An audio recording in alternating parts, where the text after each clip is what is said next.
My name is Ali. I'm an Iranian artist. I'm based in Brooklyn, New York right now. And currently I have my show in Paris titled Mist at NIKA Project Space.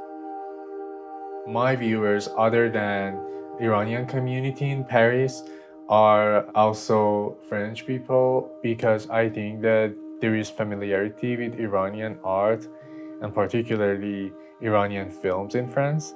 It is very interesting that I'm showing this body of work for the first time there in Paris. Look at this one. Mist has two meanings for me. It refers to displacement experience, either physically or mentally, but it also talks about missing images of body in Iranian visual arts, films, novels, everywhere because of the censorship. I make these figurative calligraphy drawings inspired by figurative calligraphy works in Iranian art from after Islam. Some of them are in the show, where representation of human figure was banned and artists started making calligraphic work using holy names in calligraphy, but in a figurative shape. So that was a kind of their creativity to fight against censorship at their time.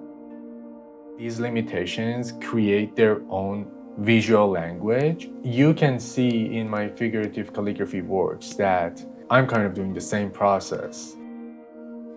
So in my painting, raw canvases feels very close to human bare skin to me. So painting directly on them with ink feels like tattooing a body. I dye the canvases and bleach them. I cut them or rip them off and sew them back together again. So this carries a sense of sensuality and touch, but at the same time, unclearness and mystery. I think my process is not just adding, but adding an erasure and adding again back and forth, and it become part of the identity of my paintings.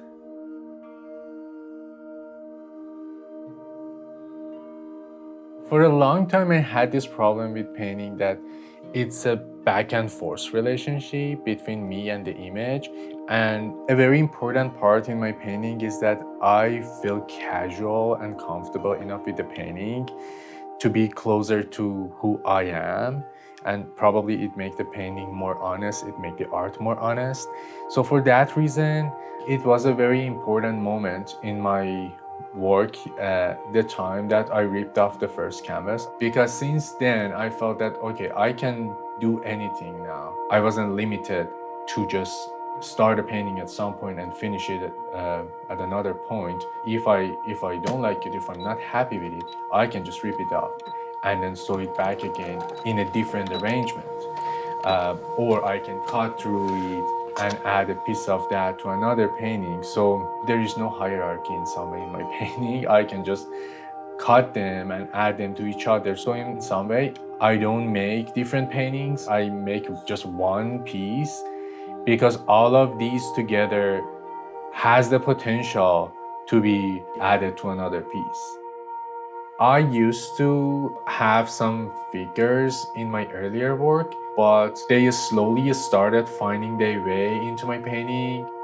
At the time, I was using a lot of artifacts and museum objects. I used to make the silhouettes of them and make cutouts of them and collage them on my canvases or just paint them directly. At the same time, they are experiencing displacement in my work too, but these carry some questions for me. And it makes me more and more interested and more passionate to actually have them in my painting.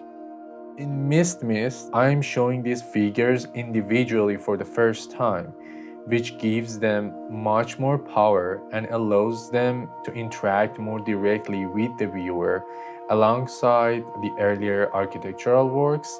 I believe they are in conversation with each other and actually encourage each other contextually. Many things inspire me, such as my childhood life, memories, domestic images that suddenly come back and shine in my mind out of the blue. But also the street culture and architecture, both in the past in Tehran and now in New York. also intimacy and touch. All of these become sharp in my mind and I use them in my painting. When people see the work and they feel that casual relationship with the art, no distance, feeling the most comfortable, feeling close to that, I want the viewer to take that with them.